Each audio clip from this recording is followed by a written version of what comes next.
Hello guys.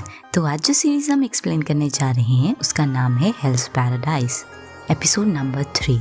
Episode 3 की शुरुआत में दिखाया जाता है विलेज चीफ को, जो कि पूरी तरह से घायल होता है बहुत सारी तलवारों से।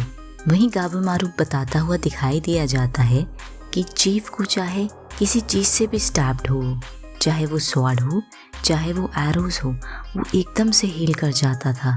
और वो कहता है लगता है कि वो इमॉर्टल ही होगा। वो बताता है, गाबेमारू कहता है ऐसा लगता है कि उसने एक तरह का ड्रग्स खरीदा था एक मर्चेंट से, जो कि ओवरसीज से आया था, और मुझे लगता है वो इमॉर्टल ही था। तो वहीं गाबेमारू सागिरी को कहता है, तुम ऐसा चेहरा बना रही हो, मुझे ऐसा लग रहा है कि तुम मुझे यकीन नहीं करती हो। तो वहीं गाबेमारू बताता है कि देखो ये सही ही है, लाइफ का जो अमृत है, जो एक्साइलर है वो है। लेकिन गाबेमारू कहता है कि मैं ये नहीं कह सकता कि वो इसी जगह है या नहीं। दिखाया जाता है कि सागिरी और गाबेमारू उस आइलैंड में अंदर की तरफ आ रहे होते हैं। वहीं सागिरी कहती है कि इतनी सुंदर ड्रीम लाइक सीनरी देखने के बाद मुझे यकीन होने लग गया है कि यहीं पर अमृत हो सकता है। तो वहीं गाबेमारू कहता है, ड्रीम लाइक सीनरी, तुम्हें ये भयानक नहीं लग रही है? देखो इन सब पौधों को, इनकी स्पीसीज जो है वो एक साथ बिलोंग ही नहीं करती है। ये तो बिल्कुल अननेचुरल दिखते हैं, ऐसा लगता है जैसे ये इंसान ने बनाए हों। और साथ ही कहता है कि हमें पता ही नहीं है हमारे लिए आगे क्या रखा है। वहीं सागिरी कहती है, तुम अपनी हथकड़ियाँ नहीं खोल सकते?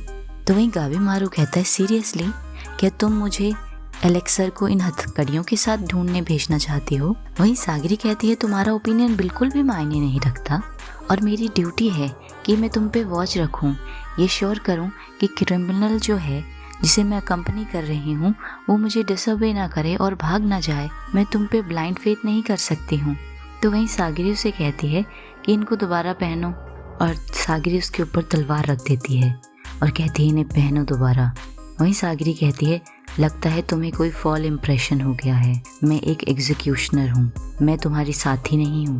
वो कहती है, अगर तुम एक्साइलर नहीं ढूंढ पाए, अमृत को नहीं ढूंढ पाए, तो तुम्हें एग्जीक्यूट कर दिया जाएगा। और कहती है, अगर तुमने अभी अपने हाथ नहीं बांधे तो मैं तुम्हारा सिर धड़ से अलग कर दूंगी। वो कहता है, ठीक है, जैसा तुम्हें लगता है। वो कहता है, मैं जस्ट अपनी वाइफ के साथ ही होना चाहता हूँ, तो मैं कोई भी रिस्ट्रिक्शन मानने के लिए तैयार हूँ। तो अचानक ही दिखाया जाता है गाबेमारू पे कोई हमला कर देता है और वो दूर जाके गिरता है। वहीं वो किलर कहता है, मुझे अपना पहला किल मिल गया। गाबेमारू कहता है, अरे तुमने तो बिल्कुल सरप्राइज से मुझ पे रैक किया। वहीं सागिरी कहती है, क्या तुम सही हो गाबेमारू? तो वहीं गाबेमारू कहता है, उसने मेरे नेक की बोन्स को डिसलोकेट कर दिया है। और कहता है, वो है कौन आखिर? तो वहीं सागिरी बताती है, वो भी एक क्रिमिनल ही है जिसे इस आइलैंड पे भेजा गया है। उसका नाम क्यून द क्वारल है।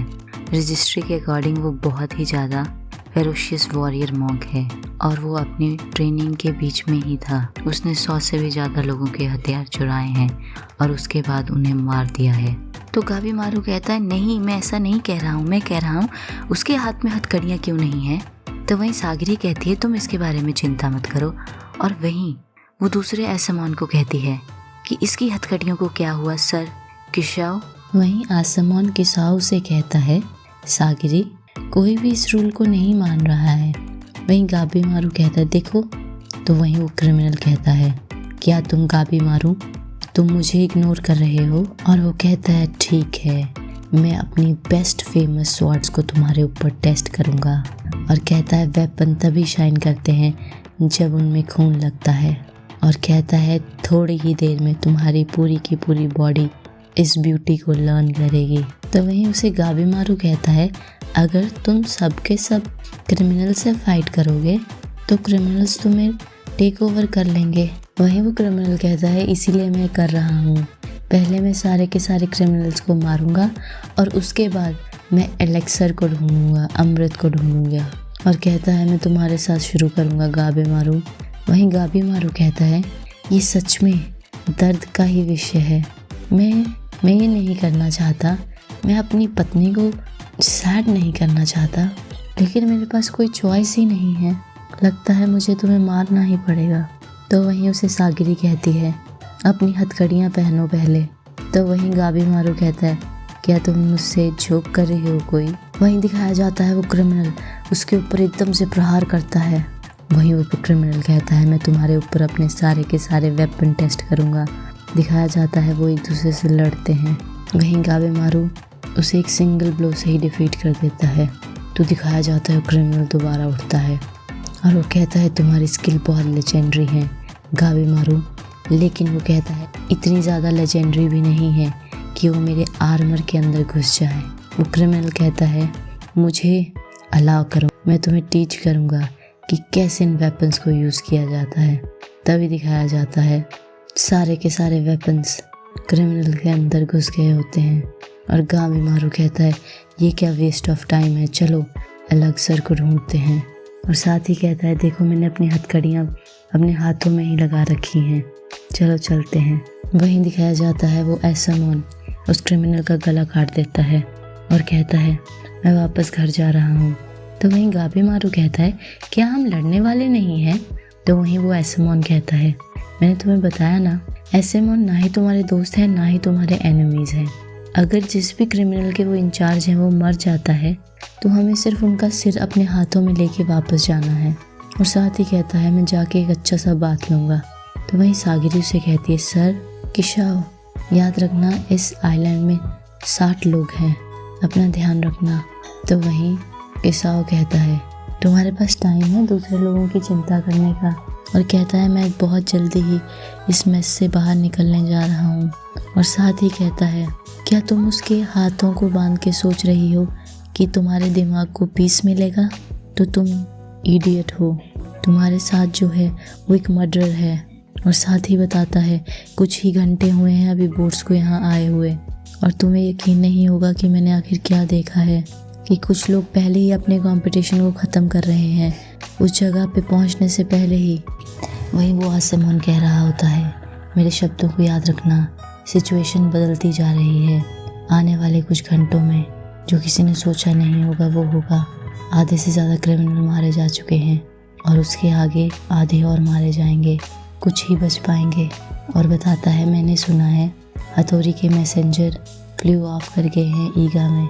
इसका मतलब यही है कि सॉगनेट जो हैं उन्होंने कॉन्ट्रैक्ट कर लिया है स्टोन विलेज के साथ। वहीं गाबी मारू इस चीज़ को सुन के काफ़ी हैरान नज़र आता है और उसे कहता है, अच्छा मैं चलता हूँ। वहीं सागिरी सोच रही होती है कि तुम्हारे साथ जो चल रहा है वो मर्डर है। वहीं दिखाया जाता है सागिरी कहती है, चलो चलते हैं। दिखाया जाता है गाबी मारू सागिरी पर हमला करता है। उन दोनों के बीच में फाइट हो रही होती है। सागिरी कहती है, इसका क्या मतलब है? वहीं गाबी मारू कहता है, मैंने तो यही सोचा कि सिर्फ तुम्हें एक पेनलेस डेथ दे देता हूँ। वहीं पिछला सीन दिखाया जाता है जहाँ पर दिखाया जाता है कि किस तरह से विलेज चीफ गाबी मारू की फैमिली को मारता है और कहता है कि मैं इसे रेस करूँगा गाबी मारू को, जो उसे कह रहा होता है कि अगर तुम स्ट्रॉन्ग नहीं बनोगे तुम किसी को भी प्रोटेक्ट नहीं कर पाओगे, जो भी तुम्हारे लिए इम्पोर्टेंट है उसे भी नहीं। दिखाया जाता है गाबी मारू सागिरी से लड़ रहा होता है और वो उसे कहता है, अगर क्राउड जो है वो स्टोन विलेज से यहाँ आ गया तो सब कुछ ख़त्म हो जाएगा। जो भी मुझे खिड़की नज़र आ रही है एक्साइलर ढूंढने की गायब हो जाएगी। तो वहीं सागिरी कहती, तुमने कहा नहीं था कि तुम सेंसलेस किलिंग नहीं करना चाहते हो? तो गाबी मारू कहता है, लेकिन मैं कुछ भी इसमें हेल्प नहीं कर सकता, मुझे माफ़ करना और मर जाओ। तो दिखाया जाता है वो उससे लड़ती है। वहीं सागिरी सोच रही होती है, मुझे पता था कि गाबी मारू बहुत ही डेंजरस है, लेकिन मैं हेजिटेंट क्यों हूँ? आखिर क्यों नहीं मैं इसे मार पा रही हूँ?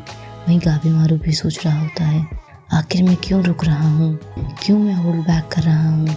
तो वहीं अचानक उसे अपनी पत्नी की याद आती है जो उसे कह रही होती है कि तुम एम्प्टी नहीं हो, तुम सेम नहीं हो जैसे तुम पहले हुआ करते थे। दिखाया जाता है गाबी मारू दोबारा अटैक करता है। वो कहता है, दोबारा हुआ, मैं दोबारा हेजिटेट कर रहा हूँ, आखिर क्यों? तभी उसे अचानक उसे विलेज चीफ की याद आती है जो कह रहा होता है, अगर तुम स्ट्रांग नहीं बनोगे तो तुम कुछ भी प्रोटेक्ट नहीं कर पाओगे। वहीं गाबी मारू सागिरी को कहता है, क्विट कर दो। दिखाया जाता है सागिरी की तलवार टूट जाती है तो वो कहता है कि तुम मुझे इस टूटी हुई तलवार से नहीं हरा सकती। साथ ही कहता है दूसरे क्रिमिनल्स को मारना बुरा नहीं है, लेकिन तुम्हें मारना बहुत ही पेन है मेरे लिए, इसीलिए मेरे को फेवर करो, चुपचाप मर जाओ। और वो कहती है अगर तुम्हें दर्द हो रहा है इसका मतलब अभी भी तुम्हारे अंदर फीलिंग्स है। तो गाबीमारू गुस्से से चिल्लाते हुए कहता है मेरे अंदर कोई फीलिंग नहीं है, मैं गाबीमारू हूँ, मैंने बहुतों को मारा है, इसी तरह से मैं पैदा हुआ था। और उसे विलेज चीफ की याद आती है जो कहता है अगर तुम स्ट्रांग नहीं बनोगे तो तुम्हें किसी को भी प्रोटेक्ट नहीं कर पाओ। वही सागरी सोचती है मैंने सही सोचा था कि ये आदमी बहुत ही डेंजरस है। वही गाबीमारू कहता है मेरे अंदर कोई भी इमोशन नहीं है, अब तुम मरो। तभी अचानक ही दिखाया जाता है रुक जाता है, वो हेजिटेट कर रहा होता है। गाबीमारू कहता है मैं कुछ भी फील नहीं करना चाहता हूँ, बट फिर भी सागरी सोचती है इसके वैसे ही एक्सप्रेशन है, ये ह्यूमन बीइंग ही है जिसमें फीलिंग्स हैं। और वो कहता है क्या मैं इतना वीक हो गया हूँ, इस रेट से तो मैं कभी जी ही नहीं पाऊँगा। और कहता है मैं अपनी पत्नी से कभी नहीं मिल पाऊँगा, और वो रोने लगता है। तो वहीं सागरी कहती है वीकनेस नहीं है, ये भी एक स्ट्रेंथ ही है। और वो कहती है कि तुम्हारा थैंक्स है, तुम्हारी वजह से मैं अपनी इमोशन को भी फेस कर पाई। और सागरी कहती है नॉर्मली मुझे तुम्हें एग्जीक्यूट कर देना चाहिए, लेकिन इस बार मैं ओवरलुक कर दूंगी। और वो उसे कहती है कि तुम्हारी हेल्प करूंगी उसे ढूंढने में। वो उसे कहती है तुम सेम ही हो जैसे तुम पहले थे। वहीं दूसरी तरफ का सीन दिखाया जाता है एक क्रिमिनल और एसामोन जंगल की तरफ अंदर जा रहे होते हैं। अचानक ही उस क्रिमिनल के हाथ पे बटरफ्लाई बैठ जाती है और उसे एकदम से एहसास होता है कि वो तो वैसा ही बन जाएगा जैसा उन्होंने देखा था वहाँ पे पहले। एक इंसान जिसमें फूल पत्ते आ जाते हैं वो अचानक ही अपना हाथ काट देता है। वहीं एसामोन कहता है तुम क्या कर रहे हो। वो कहता है क्या तुमने ऐसी तितलियाँ देखी हैं जिनके इंसान जैसे चेहरे हों। और दिखाया जाता है बहुत सारे कीड़े उनकी तरफ आते हैं। वो कहते हैं अरे ये क्या हेल है, ये कैसा आइलैंड है, क्या ये सच में निर्वाणा ही है। तब दिखाया जाता है अचानक ही एक राक्षस वहाँ आ जाता है जो उनसे लड़ने की कोशिश करता है। वो कहते हैं अरे ये क्या है। वहीं दूसरी तरफ का सीन दिखाया जाता है गाबीमारू और सागरी के सामने भी एक राक्षस आ जाता है। गाबीमारू सागरी को कहता है पीछे हटो। इसी के साथ एपिसोड 3 की समाप्ति होती है।